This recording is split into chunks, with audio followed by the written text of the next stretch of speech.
Good evening, wanderer. It is I, the Midnight Owl. You've returned to the firelight once more, where the crackle of the flame and the whisper of the night promise tales to ease your weary heart. If you enjoy these journeys, consider joining our circle. Subscribe so you'll always know when another story is ready to carry you away into the dark. Tonight, I will share with you a tale that comes from our own world. A tale from the remote wilderness of Alaska, where the forests grow tall, the winds bite cold, and the largest bears on earth roam like kings in the mist. This is the story of a hunter, a man who sought the challenge of Kodiak Island, but in the stillness of the forest, he learned that to hunt the great bear is also to be hunted. So, lean closer, rest your mind, and listen to the tale of the hunter of Kodiak Island. The hunter's name was Thomas Hale. He was not a young man, but neither was he old. His life had been one of quiet routine, work in the city, meals at the diner, sleep in a small apartment above a corner shop. Yet in his heart, Thomas carried a hunger that city life could not feed. He had grown up on stories of the frontier, of rugged men who walked into the wilds with only a rifle and courage. Stories of Daniel Boone, of trappers, of hunters who wrestled survival from untamed lands. And so, in the autumn of his 43rd year, Thomas bought a ticket to Alaska. Not to see glaciers, not to fish the salmon rivers like tourists, no. He came for Kodiak Island, where the brown bears grow massive on fish and berries, the largest carnivores on land. He wanted to test himself against them. The ferry from Homer took him across cold grey waters. Gulls circled overhead, and the sea wind stung his face. He carried little, an old pack, a hunting rifle, a knife, and supplies enough for 2 weeks. By the time he set foot on Kodiak's stony shore, night was already falling. And in the twilight, he thought he saw movement among the trees, a shadow that lingered, then vanished. He told himself it was his imagination, but in the pit of his stomach, he knew the forest had already seen him. Thomas hiked inland. The forests of spruce and alder swallowed the sky, and moss clung to the rocks like damp fur. The ground was soft with needles muffling his steps. At night he built small fires, careful not to let them burn too bright. He heard the sounds of the wild, the bark of foxes, the call of ravens, the rustle of unseen creatures moving just beyond the circle of firelight. And once, only once, a sound deeper, heavier, a growl that was not the wind. It came from the darkness, low and guttural. Then it was gone. Thomas's hand never left a rifle resting across his lap.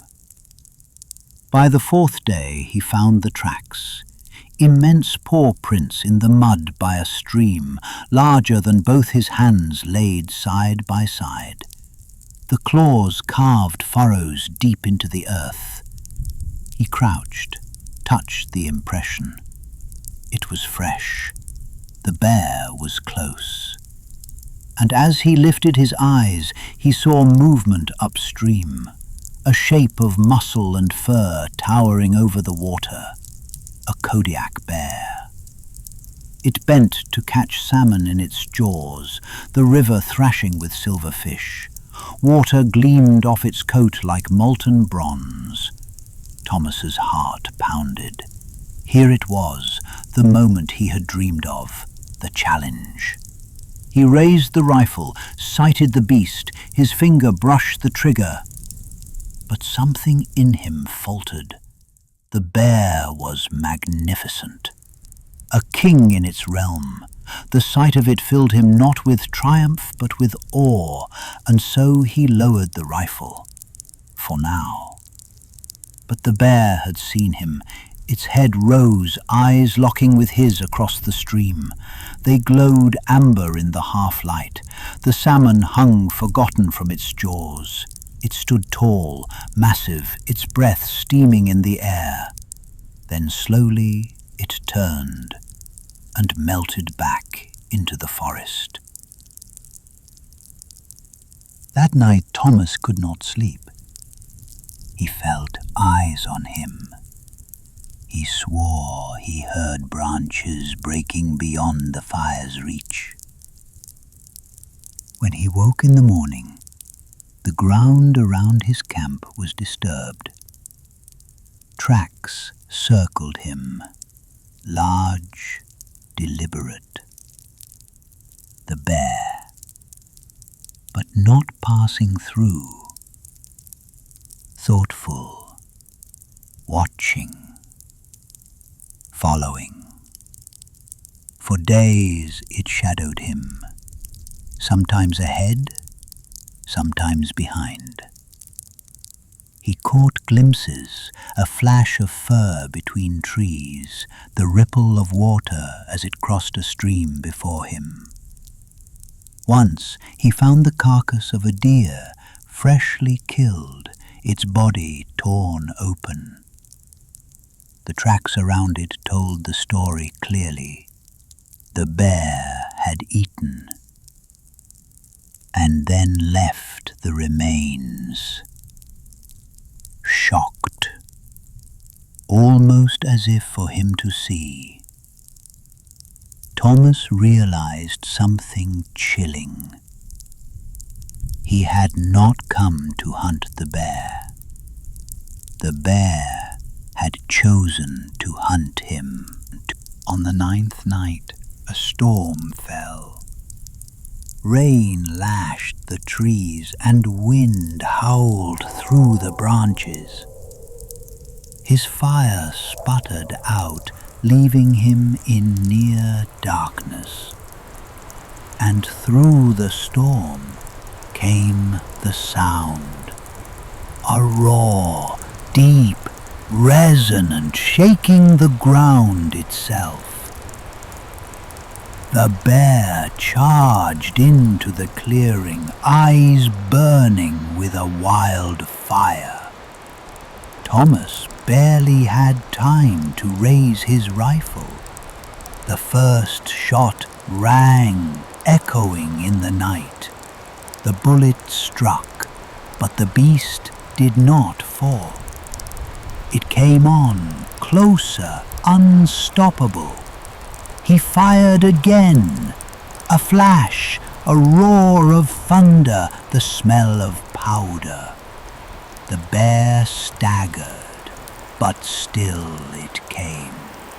He stumbled backward, tripped over a log, fell hard. The rifle slipped from his hands. The bear loomed above him, a mountain of fur and fury. And then it stopped. Its breath washed over him in steaming gusts. Its eyes bore into his, amber pools filled with something more than rage. Recognition, dominion. The bear growled once, a sound like the grinding of boulders. Then he turned and vanished into the storm. Thomas left Kodiak the next morning. His rifle felt heavier than before, though its chamber was empty. He carried no trophy, no hide, no skull.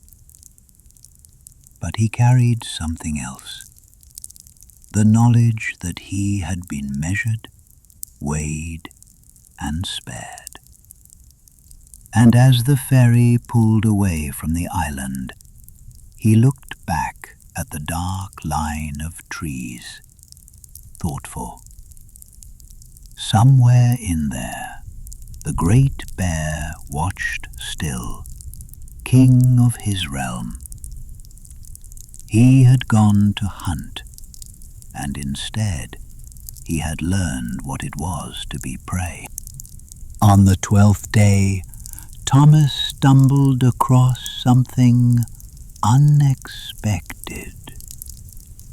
Deep in a hollow near the base of a mountain, half hidden by brush and moss, stood the remains of an old trapper's cabin. Its roof sagged, its door hung crooked, and vines had claimed the walls. Yet inside, the air smelled of wood smoke long gone, of lives once lived in defiance of the wilderness. Thomas lit his lantern and looked around. There was a rusted stove in the corner, broken tools on the floor, and on a shelf a journal, its pages brittle with age. He opened it carefully. The writing was faded, scrawled in the hand of some forgotten hunter. The words chilled him. The great bear comes each night. He does not fear man. He does not take our food, but he circles, waiting. I hear him breathing outside the cabin walls. I think he remembers us. Thomas closed the journal. The wind moaned through the gaps in the wood, and for a moment he thought he heard footsteps outside, slow, heavy. He tightened his grip on the rifle. But when he opened the door, there was only silence and snow falling gently through the trees. The next night was his final on the island. His supplies were nearly gone, and the ferry awaited. He built one last fire on the shore, staring into the flames as the waves crashed nearby. The air was sharp with salt and pine. And then, across the firelight, the bear returned.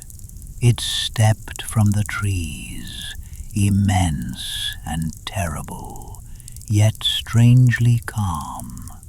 Its fur glistened with sea spray, and its eyes burned like twin lanterns in the dark. Thomas did not reach for his rifle. He knew it would be useless. Instead, he stood, facing the beast. The two watched one another, man and bear, predator and prey, or perhaps equals, sharing the same lonely wilderness. The bear lowered its head, exhaling a breath like smoke in the cold night.